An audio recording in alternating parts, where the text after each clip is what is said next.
જે રીતે મેં વડોદરા કલેક્ટર એબી ગોર સાહેબ સાથે પણ વાત કરી, અહીંયાથી માહિતી એ સામે આવી રહી છે કે બોટની અંદર 27 લોકો હતા. તો સાથે 108ના કર્મચારીઓ સાથે મારી જે વાત થઈ અને તેમણે સ્પષ્ટતા કરી છે કે 18થી 20 લોકોને અંદરથી બહાર કરી અને ખાનગી હોસ્પિટલમાં ખસેડવામાં આવ્યા છે. તેનો મતલબ એ થયો કે હજુ પણ 7થી વધુ વ્યક્તિ, વિદ્યાર્થી હોય સાથે શિક્ષકો હોય, તે અંદર હોઈ શકવાની આશંકા સેવાઈ રહી છે. ફાયર બ્રિગેડ દ્વારા અહીંયા સતત કામગીરી કરવામાં આવી છે. 108ના કર્મચારીઓ છે, વડોદરા કલેક્ટર વિભાગ, વડોદરા મ્યુનિસિપલ કમિશનર વિભાગ, પોલીસ વિભાગ સહિત તમામ લોકો અહીંયા સતત રેસ્ક્યુની કામગીરી કરી રહ્યા છે. ત્યારે સવાલ એ છે કે જે વાઘોડિયાની જે શાળા છે અને શાળાના બાળકો અહીંયા પહોંચ્યા હતા. સનરાઈઝ સ્કૂલ હોવાની વાત સામે આવી રહી છે અને વાઘોડિયા સ્થિત આ સ્કૂલના જે બાળકો, શિક્ષકો તમામ પહોંચ્યા હતા અને બોટની અંદર બેસીને આગળ વધ્યા હતા. મોટા ભાગના લોકોને રેસ્ક્યુ કરી લીધા હોવાની વાત 108 દ્વારા કરવામાં આવી છે. અહીંયા અનેક કહી શકાય કે જે સત્તાધીશો સહિતના લોકો પહોંચ્યા છે. આસપાસ રેસ્ક્યુની કામગીરી ચાલી રહી છે. ફાયર બ્રિગેડના જવાનો સાથે આ પહેલાં પણ વાત કરી હતી અને ફરીથી પણ આપણે વાત કરવાનો પ્રયાસ કરીશું. બેન, કેટલા રેસ્ક્યુ કરી લેવાયા અત્યાર સુધી? 9 બાળકો અમે લઈ ગયા છે સર. બાકી બીજી બધી પ્રાઇવેટ એમ્બ્યુલન્સો આવી હતી અને લઈ ગઈ છે, એટલે ટોટલ આઈડિયા નથી અમને. અંદાજિત 18-20.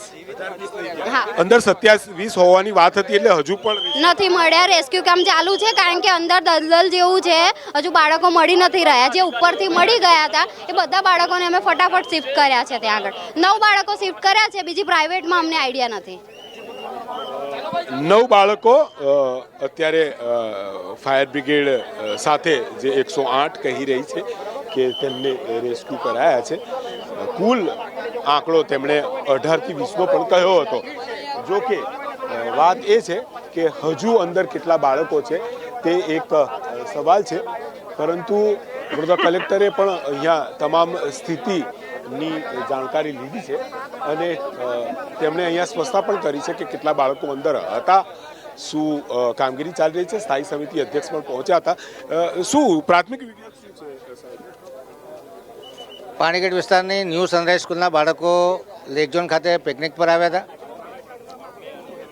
લગભગ બોર્ડમાં 25 પ્લસ માઇનસ 2-3 બાળકો, એટલે 25થી 28 જેટલા બાળકો બેઠા હશે એવો પ્રાથમિક વાતચીત પરથી ખબર પડ્યું છે. એક્ઝેક્ટ નંબર કહેવો મુશ્કેલ છે, પરંતુ બોટમાં બેઠા પછી બોટનું બેલેન્સિંગ જવાથી બોટ પલટી મારી ગઈ અને કોન્ટ્રાક્ટરનું કેવું છે કે બધા બાળકોએ જેકેટ પહેર્યા છે, પરંતુ સ્થળ ઉપર કોઈ તરવૈયા કે જ્યારે લાઈફગાર્ડ કહીએ આપણે કે આવું કોઈ બનાવ બને તો હોવા જોઈએ, એ નિષ્કાળજી દેખાઈ રહી છે. બોટ ઇમ્બેલેન્સ થઈ અને પલટી મારી ગઈ છે. નાના બાળકોના શરીરમાં ઓક્સિજનનું પ્રમાણ ઘટી જાય તો 3-4 મિનિટમાં તકલીફ થઈ શકે. અને ઘણો સમય થઈ ગયો છે, 4:30, 5-6-7 જેટલી બોડી રેસ્ક્યુ થઈ છે. બનાવ ગંભીર છે. બનાવની તલસ્પર્શી તપાસ કરી અને જે કોઈ નિષ્કાળજી હશે એમને બક્ષવામાં નહીં આવે, એમની પર સ્ટ્રિક્ટ એક્શન લેવામાં આવશે. તમામ બાળકોના જે પેરેન્ટ્સ છે એમના તરફ હું સહાનુભૂતિની લાગણી વ્યક્ત કરું છું. કોન્ટ્રાક્ટરની જે કોઈ નિષ્કાળજી હશે એની પર તલસ્પર્શી પોલીસ ડિપાર્ટમેન્ટ દ્વારા, કોર્પોરેશન દ્વારા તપાસ કરી અને જે એક્શન લેવાના હશે તમામ એક્શન લેવા. કેટલી ડેડ બોડી કેટલી બહાર છે એટલે નથી ખબર. એ આંકડા એસએસજી હોસ્પિટલમાં ગયા પછી જ આપણને માલુમ પડશે કે કેટલા રેસ્ક્યુ થયા અને ત્યાં રિસેક્સિટેશન પછી કેટલા બાળકો હલાય છે, કેટલા ડેડ છે. પોસ્ટમોર્ટમ કર્યા પછી એસએસજી હોસ્પિટલના ડૉક્ટરો ડિક્લેર કરશે. સારું, પણ ડેડ બોડી અંદરથી કેટલી નીકળી છે? મેં કહ્યું 6 થી 7 જેટલી બોડી રેસ્ક્યુ થઈ છે અત્યાર સુધીમાં. ડેડ બોડી નહીં, બોડી રેસ્ક્યુ કરશે.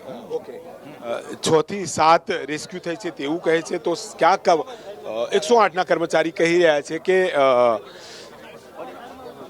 108ના કર્મચારી કહી રહ્યા છે કે 18 જેટલા 9 તેમણે રેસ્ક્યુ કર્યા, બીજાએ તરવૈયાઓએ બહાર કાઢીને કુલ 18નો આંકડો બતાવી રહ્યા છે. કોઈ આંકડાની સ્પષ્ટતા હજુ સુધી થઈ નથી.